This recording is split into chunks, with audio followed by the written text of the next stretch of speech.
दंडवत प्रणाम। मागील सत्रामध्ये आपण श्री गोविंद प्रभू चरित्रामधील काही लीळा बघितल्या। त्या पुढील लीळा आपण आजच्या म्हणजे 5व्या सत्रात बघू। पहिली लीळा रांजणी सात्रा घालणे। उपाध्यांना गावित्री आणि सावित्री ह्या दोन मुली होत्या। सावित्री ही विधवा झाली, गावित्री ही विटाळशी झाली। ती श्रीप्रभूंच्या ओट्यावर बसून जेवत होती। आई तिला म्हणाली, अगं राऊळांच्या ओट्यावर बसू नको, जेवू नको, उठ, पलीकडच्या उसरीत बस, नाहीतर राऊळ तुला मारतील। परंतु ती उठली नाही, चादर अंथरून तेथेच जेवायला बसली। गावित्री म्हणाली, घरात आला आणि घरमालकच झाला। हे काय झाले? ज्याला घर नाही, घर त्याचेच झाले आणि घरमालकाला ओसरीत राहावे लागले। तेवढ्यात गोसावी तेथे आले आणि उठ उठ, अगं मेली, इथून उठ जा म्हणतोय ना, ती उठलीच नाही। त्यांनी पसाभर धूळ चादरीवर टाकली। श्रीप्रभूंनी तिला थापड मारली, चादर घेऊन रांजणात घातली। उपाध्ये तेथे आले। पत्नीने त्यांना सांगितले, गावित्री राऊळांच्या ओट्यावर जेवायला बसली। मी म्हणाले, अगं उठ उठ, तरीही ती उठली नाही। मग राऊळ आले, त्यांनी पसाभर धूळ चादरीवर टाकली, तिला थापड हाणली, चादर घेऊन रांजणात टाकली। रांजण विटाळला। उपाध्ये म्हणाले, मोठ्या भांड्याला कुठे विटाळ असतो काय? पाणी उपसा, कुंजलेला अन्नाचा धूर करा। पाणी उपसले तरी रांजण पाण्याने भरलेलाच होता। नंतर रात्री स्वप्नात एक मुंज्याला त्या पाण्याने स्नान करताना पाहिले। उपाध्ये म्हणाले, हे कसे काय करता? राऊळांनी रांजणात चादर घातली, त्यामुळे हे थोर महातीर्थ झाले, म्हणून ते घेण्यासाठी मी येथे आलो। मग उपाध्यांनी त्याच पाण्याने स्वयंपाक करायला लावला।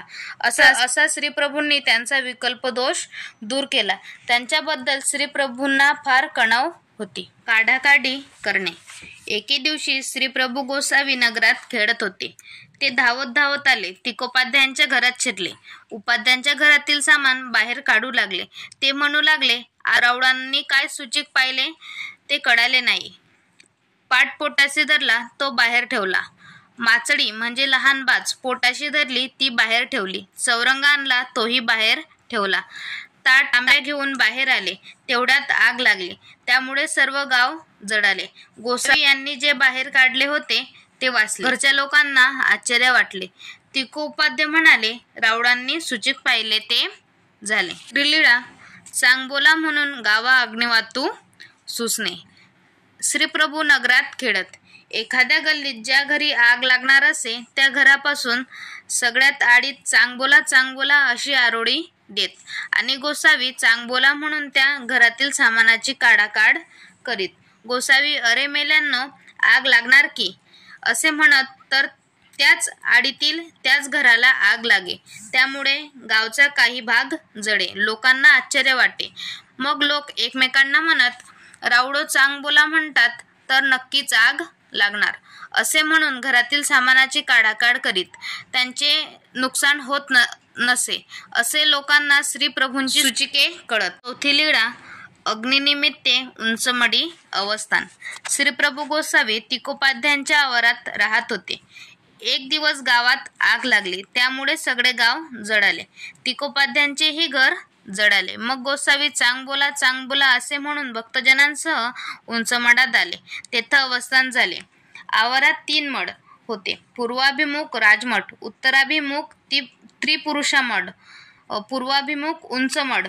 उंचमडाच्या उत्तरेकडच्या भागात श्रीप्रभू राहू लागले। श्रीप्रभू गोसावी यांना तिकोपाध्यांच्या आवारात राहण्याची इच्छा होती। गोसावी तसलीये म्हणजे गोवऱ्याच्या कलवडात मध्ये झोपत ते ओढकूनचे घर केले, लाकूड फाटा गोळा केले। सर्पभय निमित्ते ओवरा अवस्थान। श्रीप्रभू गोसावी उंचमडात राहत होते। तिथं माईंभट्ट दररोज एक आसूची फुलं घेत, पलंगावर फुलांचा ओवरा बांधत म्हणजे आसरा करीत। गोसावी तेथे निद्रा घेत।